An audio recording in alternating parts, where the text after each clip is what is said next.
దయచేసి వినాలి, దిక్కులు చూడకూడదు, మాట్లాడుకోకూడదు, చెప్పేది వినాలి. అది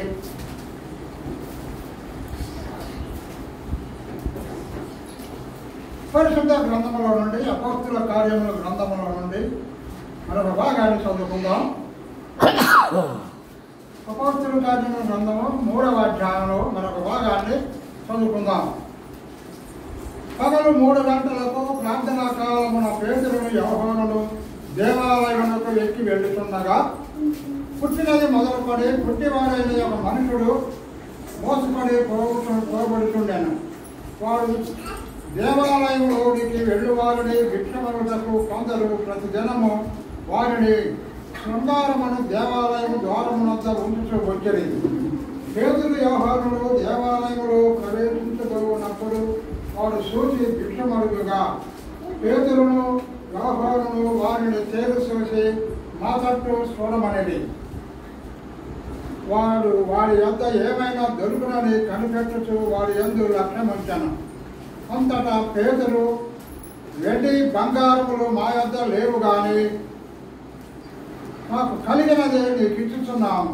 నజరేయుడైన యేసుక్రీస్తు నామమున నడవమని చెప్పి వాడి కుడి చేయి పట్టుకొని లేవనెత్తెను. వెంటనే వాడి పాదములు చీలమండముల బలము పొంది వాడి దిక్కున లేచి నిలిచి నడిచెను. నడుచుచు గంతులు వేయుచు దేవుని స్తుతించుచు వారితో కూడా దేవాలయంలోనికి వెళ్ళాను. వాడు నడుచుచు దేవుని స్తుతించుట ప్రజలందరూ చూసి శృంగారమును దేవాలయము ద్వారమునొద్ద భిక్షము కొరకు కూర్చుండు వాడు వీడే అని గుర్తెరిగిరి. వాడికి జరిగిన దానిని చూసి విస్మయంతో నిండి పరవశులయ్యి వాడు పేతురు యోహానును పట్టుకొని ఉండగా ప్రజలందరూ విస్మయమందిరి. సులోలోను మంటపంలోను ఉన్న వారి యొద్దకు గుంపుగా పరిగెత్తిరి. పేతురు వారిని చూసి ప్రజలతో ఇట్లనెను, ఇశ్రాయేలులారా, మీరు వీరి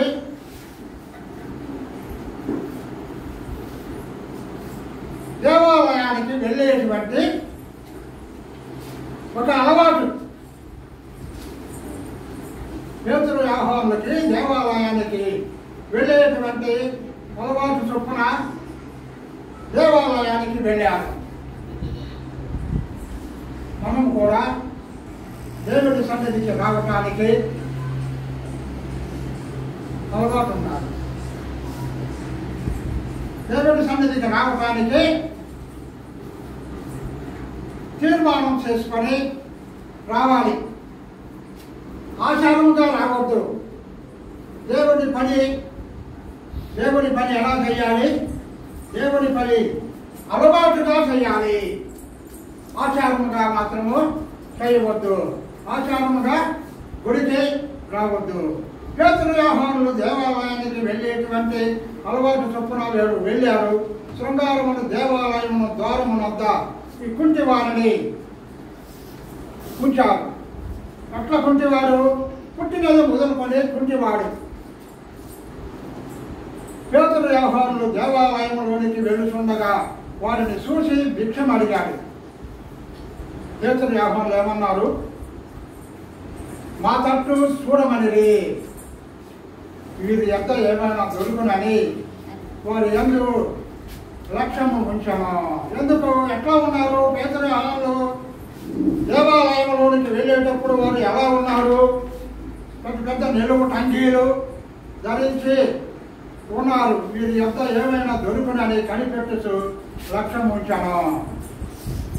నువ్వు కూర్చోవచ్చు కాదు, అవి లేకపోతే మా ఎంత లేవు కానీ మాకు కలిగినదే నీకు ఇచ్చుతున్నాము.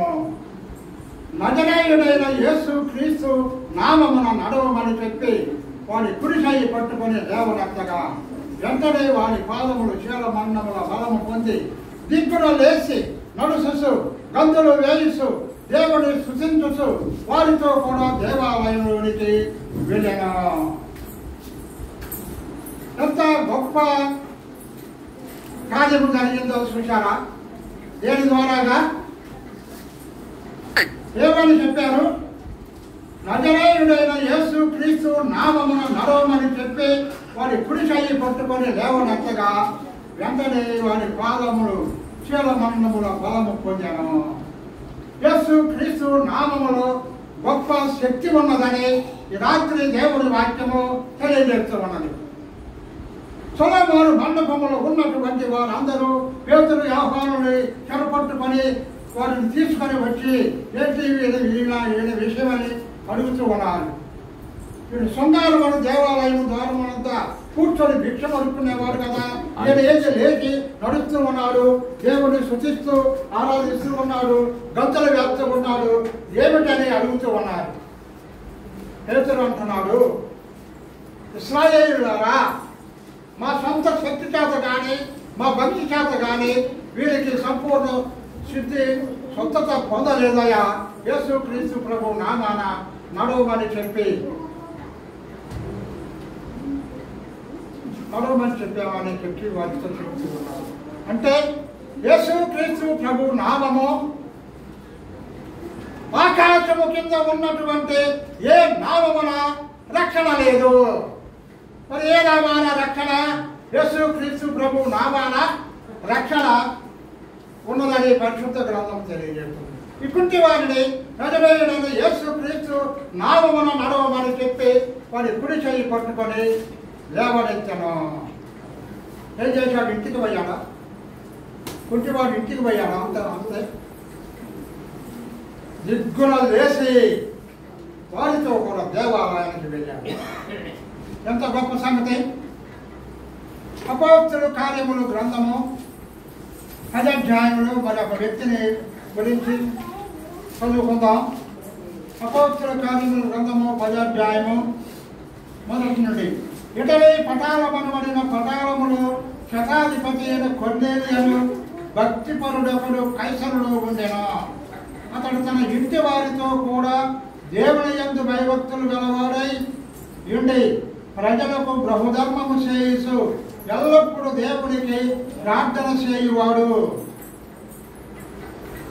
ఏం చేస్తున్నాడంటే ఎల్లప్పుడూ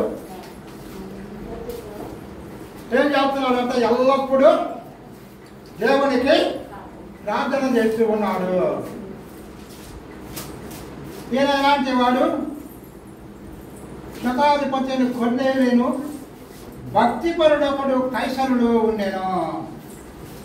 అతడు తన ఇంటి వారితో కూడా దేవుని యందు భయభక్తులు గలవాడై ఉండి ప్రజలకు బహుధర్మము చేయిస్తూ దేవునికి ఎల్లప్పుడూ ప్రార్థన చేయువాడు. ఈయనకి ఎప్పుడు ప్రార్థన చేసే అలవాటు.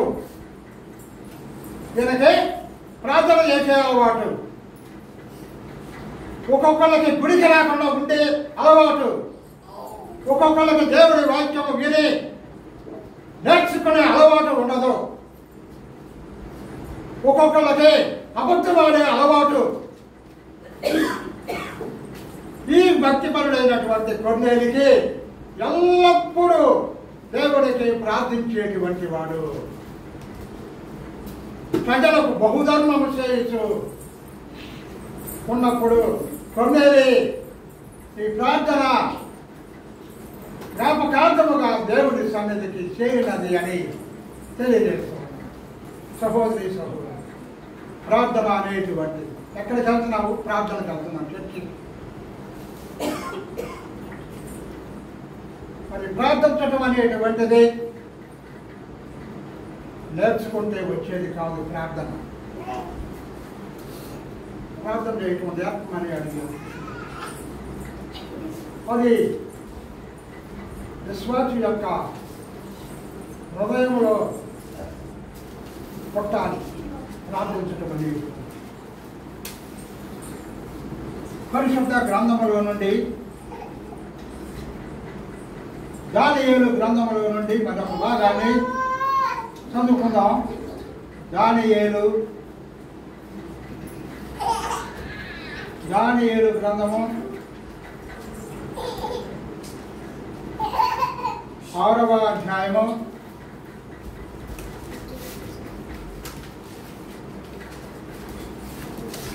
దానియేలు గ్రంథము 6వ అధ్యాయము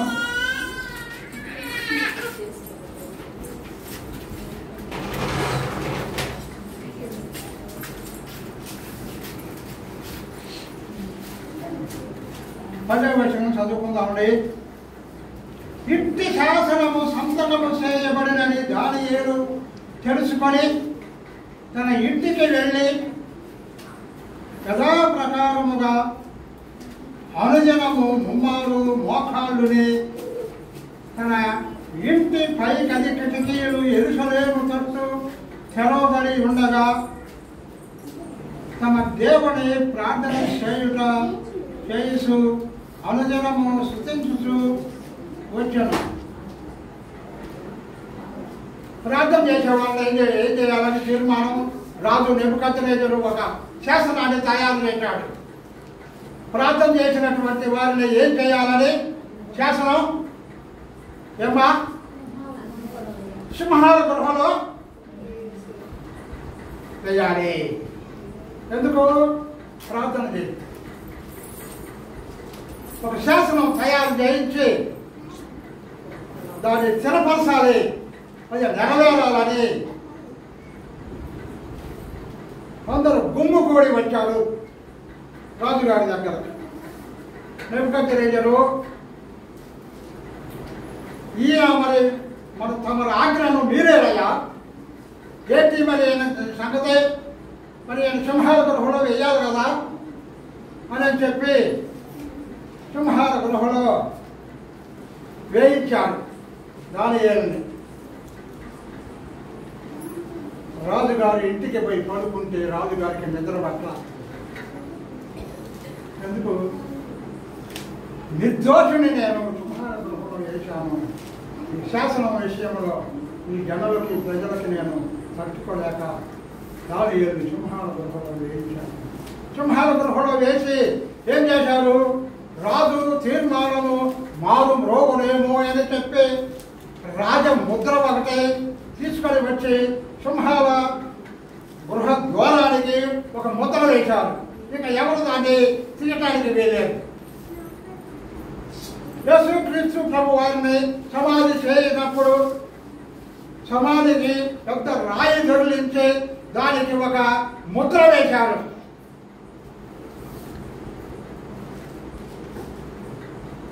ముద్ర వేయబడగా దానియేలు రాజుగారి ఇంటికి వెళ్ళి పండుకుంటే నిద్రపట్ల. తెల్లవారు జామునే వేగరమునే లేచి సింహాల గృహ దగ్గరకు వచ్చాడు నెబుకద్నెజరు.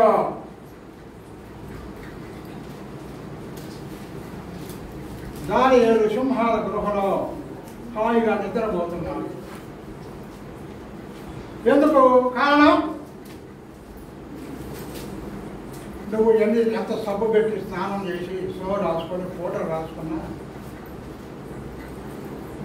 నరవాసన అనేటువంటిది వచ్చింది మనిషి దగ్గర. శవవాసన, నరవాసన. దానియేలుకి దగ్గర నరవాసన రాగా సింహాలకి సువాసన వచ్చి దానియేలు పక్కనే పడుకొని అవి కూడా నిద్రపోయి తెల్లవారు దామునే వేగరమునే లేచి సింహాల గృహ దగ్గరకు వచ్చి దానియేలుని పిలుస్తూ ఉన్నాడు నెబుకద్నెజరు. ఏమని పిలుస్తున్నాడు? జీవము గల దేవుడి సేవకుడు అయిన దానియేలు.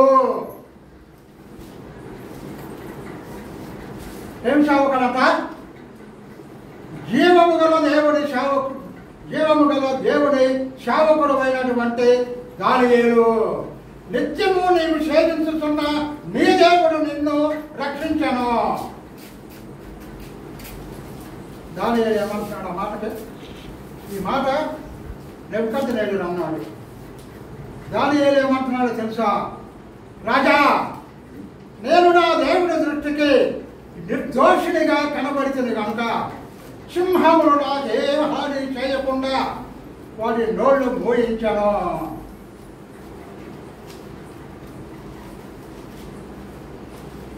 చూశారా ప్రార్థనలో ఎంత శక్తి ఉన్నదో తెలుసుకోవాలి. మనం ప్రసంగానికి ప్రార్థనలో ఎంత గొప్ప అద్భుత కార్యము, ఎంత శక్తి ఉన్నదో తెలుసుకోవాలి. జక్రయ ఎలిజబెత్తులు బహుకాలము గడిచిన వృద్ధులై ఉన్నప్పుడు, జక్రయ దేవాలయములో ధూపము వేయుటకు వంతు వచ్చినప్పుడు, జక్రయ దేవాలయంలోనికి వెళ్ళినప్పుడు తన కుడి వైపున దేవదూత కనబడినప్పుడు జక్రయ భయపడినవాడు. ఆయన దూత చూసి, జక్రయ నీవు భయపడవద్దు, నీ ప్రార్థన వినబడినది. మరి మన ప్రార్థన? జక్రయ ఎలిజబెత్తులు ఎప్పుడు ప్రార్థన చేశారు? బహుకాలము గడిచిన వృద్ధులై ఉన్నారు.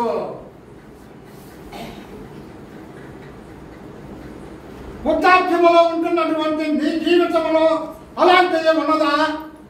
ఈ రాత్రి సహోదరి సహోదరుడా, జక్రయ ఎలిజబెత్తులు బహుకాలము గడిచిన వృద్ధులై ఉన్నప్పుడు జక్రయ చేసినటువంటి ప్రార్థన, జక్రయ నీ ప్రార్థన వినబడినది అని తెలియజేస్తూ ఉన్నది. అపోస్తలుల కార్యముల గ్రంథముల నుండి మరొక భాగాన్ని చదువుకుందాం.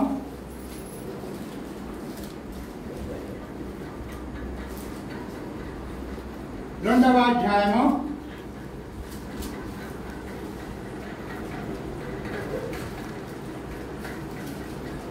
42వ వచనం చదువుకుందాం. వీరు అపోస్తలుల బోధ యందును, సహవాసమందును, రొట్టె విరుచుట యందును, ప్రార్థన చేయుట యందును ఎడతెగక ఉండేది. అప్పుడు ప్రతి వారికి భయము కలిగెను. ఏం చేస్తున్నారు? ఎప్పుడు జరిగిన సంగతి? పేతురు గారు వాక్యాన్ని ప్రకటించి ఉండగా 3000 మంది చేర్చబడి సంఘము ప్రారంభమైనటువంటి ప్రారంభ దశలో జరిగినటువంటి సంగతి. ఏం చేస్తున్నారు వారు? వీరు అపోస్తలుల బోధ యందును, సహవాసమందును, రొట్టె విరుచుట యందును, ప్రార్థన చేయుట యందును ఎడతెగక ఉండేది. సహోదరి సహోదరుడు, ఈ రాత్రి ప్రేమపూర్వకంగా మీ అందరికీ తెలియజేస్తున్నాం. ఈ మాట సంఘములో రొట్టె విరిచే ప్రతి విశ్వాసికి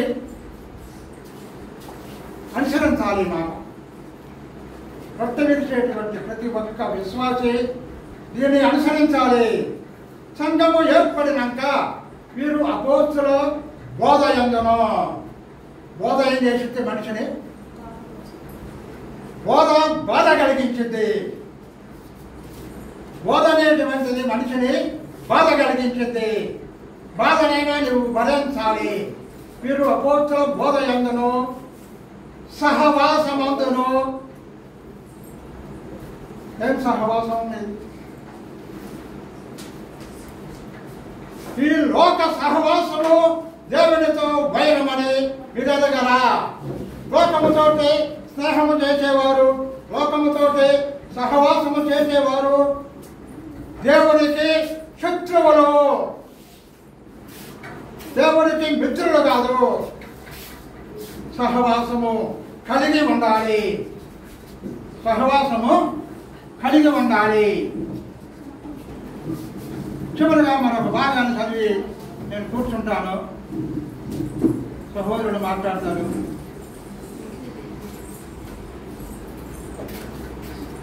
ఇర్మియా గ్రంథములో నుండి మరొక భాగాన్ని చదువుకుందాం. ఇర్మియా గ్రంథము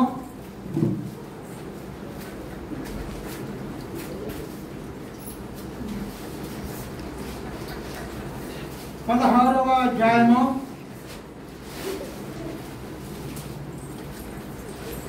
1 క్షమించాలి 22వ అధ్యాయము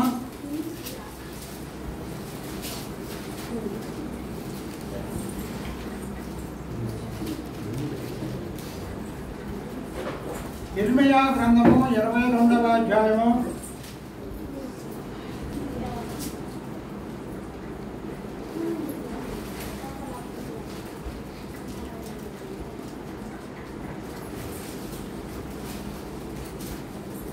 21వ వచనం కానీ చదువుకుందాం.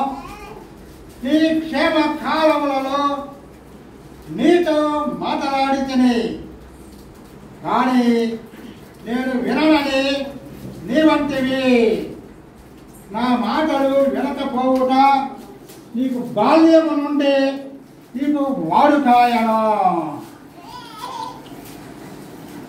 ఎప్పటి నుండి అంట?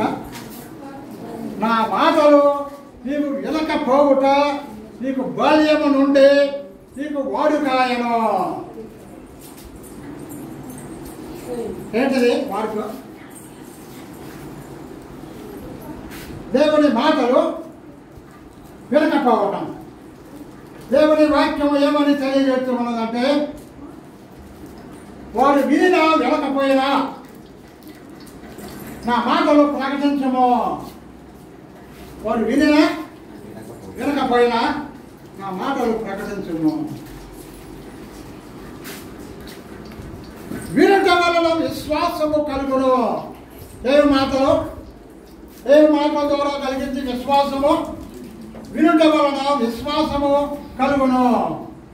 వినుట క్రీస్తును కూర్చున్నటువంటి మాటల వలన నీకు విశ్వాసము కలుగును. విశ్వాసము లేకుండా దేవునికి ఇష్టడై ఉండుట అసాధ్యము.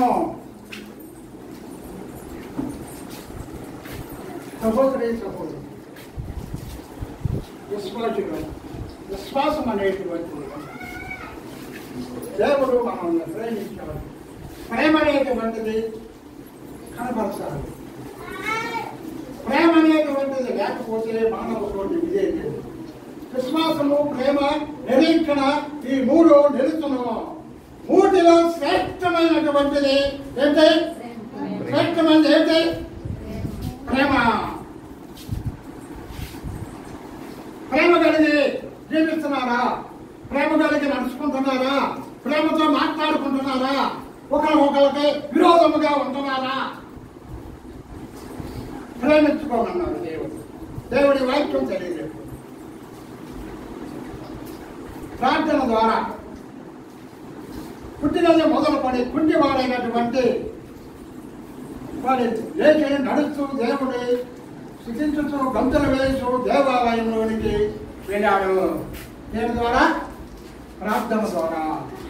విడలే పటాలమనివడిన పటాలములో కొన్నేలియని భక్తి పరుడొకడు కైసరులో ఉండెను. ఆయన తన ఇంటి వారితో కూడా దేవుని యందు భయభక్తులు గలవాడై ఎల్లప్పుడూ దేవుడికి ప్రార్థన చేయవాడు. దానియేలు ప్రార్థన చేస్తే ఏమి జరిగింది? ప్రార్థన చేసినటువంటి వారిని సింహాల గృహలో వెయ్యాలని రాజు తీర్మానం చేసి ఒక శాసనం తయారు చేసి, అయినప్పటికీ శాసనము తయారు చేసిన సంతకము చేయబడిన సంగతి దానియేలుకు తెలిసి కూడా ఇంటికి వెళ్ళి దేవుని గుమ్మాలు ప్రార్థించాడు. ఏం జరిగింది? దానియేలుకి ఏమి జరిగింది? సింహాల గృహలో వేసినప్పుడు క్షేమముగా బయటకు వచ్చాడు. చక్రయ ఎలుసుబెత్తలు బహుకాలము గడిచిన వృద్ధులై ఉన్నప్పటికీ వారి ప్రార్థన దేవుడు విన్నాడు. హన్నా ప్రార్థన చేసింది. ఆ ప్రార్థన దేవుడు విని ప్రార్థనకు ప్రతిఫలముగా కుమారుణ్ణి ఇచ్చాడు. కుమారుణ్ణి దేవుడి కొరకు పెంచింది. ఎవరో ఆయన తెలుసా? ఏమో చెప్తారా? సమూయేలు. సమూయేలు తోటి దేవుడు ముఖాముఖిగా మాట్లాడినాడు. ఎప్పుడు మాట్లాడాడు? ఎంత వయసు ఉన్నప్పుడు దేవుడు సమూయేలుతో మాట్లాడాడు. రాజుపడైనటువంటి ఏలీ దగ్గర పరిశీలన చేస్తూ ఉన్నాడు సమూయేలు. పరిశీలన చేసేవారు ఉన్నారా? ఈనాడు సంఘములో సహవాసములో పరిశీలన చేయాలి. ఏం పరిచర్య? దేవుడి సంఘములో పరిచర్య చేయాలి. ఈయన బాల్య ప్రాయంలోనే యాజకుడైనటువంటి ఏలీ దగ్గర పరిచర్య చేస్తూ ఉన్నాడు సమూయేలు. దేవుడు మాట్లాడాడు ఆనాటి కాలంలో సమూయేలుతో. ఇప్పుడు దేవుడు మనతోటి మాట్లాడుతూ ఉన్నాడు. అట్లాగా పూర్వకాలం ముందు నానా విధములుగాను నానా సమయములలోను మన పితరుల ద్వారా మాట్లాడిన దేవుడు ఈ జనముల అంతమందు కుమారుడి ద్వారా మనతో మాట్లాడుతున్నాడు. అది ఏదో వాక్యం ఉండెను, వాక్యమే దేవుడై ఉండెను. దేవుడి ద్వారా ఈ రాత్రి దేవుడు మాట్లాడుతున్నాడని నీవు విశ్వసించాలి. ఈయన ఎప్పుడు చెప్పిందే చెప్తూ సాగిందే ఎప్పుడు చెప్పిందే కానీ ఏంటి అని చెప్పేది అంటావా? అది కాదు సహోదరి సహోదరు. రాత్రి ప్రార్థనకి ప్రతిఫలము పొందినటువంటి వారు పరిశుద్ధ గ్రంథంలో గొప్పలో ఎంతో మంది ఉన్నారు. హిజ్కియాకు మరణకరమైనటువంటి రోగము దేవుడి దగ్గర నుండి ఒక వార్త వచ్చింది. హిజ్కియా, నీవు మరణం అవుతావు, నీ ఇల్లు చక్కబెట్టుకోమని యెహోవా సెలవిస్తున్నాడు అని చెప్పి హిజ్కియాకు వర్తమానం వచ్చింది. ఏం వార్త? ఏం వార్త? మరణ వార్త. ఏం చేశాడు హిజ్కియా? తన ముఖము గోడ తట్టు తిప్పుకొని యెహోవా యథార్థ హృదయుడనై సత్యముతో నీ సన్నిధిని నేనెట్లు నడుచుకుంటునో నీకు అనుకూలముగా సమస్తమును నేనెట్లు జరిగించును కృపతో జ్ఞాపకము చేసుకోమని హిజ్కియా ఎలాగా ప్రార్థించాడు? కన్నీటితో ప్రార్థించాడు. ఏం జరిగింది హిజ్కియాకు? కన్నీటితో ప్రార్థించగా ఏమి జరిగింది? 17 సంవత్సరములు దేవుడు ఆయుష్ పొడిగించాడు. ప్రార్థన ద్వారాగా గొప్ప కార్యాలు జరిగినాయి. మనం ఇప్పుడు మాట్లాడుకున్నాం ప్రార్థన గురించి. మనం ప్రార్థన ఎట్లా చేయాలి? ప్రార్థన నేను కూర్చుంటా. నీవు ప్రార్థన చేయనప్పుడు నీ గదిలోనికి వెళ్ళి తలుపు వేసి రహస్యమందు నీ దేవునికి నీవు ప్రార్థన చేసేటువంటి అలవాటు ఉన్నదా? ఉన్నదా అలవాటు? రహస్య ప్రార్థన దేవుడు వింటాడు. విరిగి నలిగినటువంటి హృదయముతోటి దేవుణ్ణి అడగాలి. అడిగితే దేవుడు తప్పనిసరిగా ఇస్తాడు. అడుగుడి మీకు ఇవ్వబడును. ఎట్లాగా అడగాలి? ఎట్లాగా అడగాలి? నీ ఇంటిలో ఏదైనా ఒక 10,000 రూపాయలు అవసరమైతే ఒక యజమాని దగ్గరకు వెళ్ళి, అయ్యా నువ్వు ఇచ్చేదే తప్ప నాకు నువ్వు ఇయ్యాలి, నాకు ఎట్లాగన్నా కానీ నేను తీరుస్తాను, ఇచ్చిన దాకా అడుగుతూ ఉంటావు. దేవుడు అన్యాయస్తుడు కాదు. దేవుడి బిడ్డలకి ధారాళంగా దయచేయవాడు. రాత్రి ప్రార్థించేటువంటి అలవాటు ప్రతి విశ్వాసిలో ఫలించాలని దేవుడి వాక్యం తెలియదు. ఇట్టి మాటలు అందరి జీవితాల్లో అందరి ఉనికిలో దేవుడు దీవించుతారు.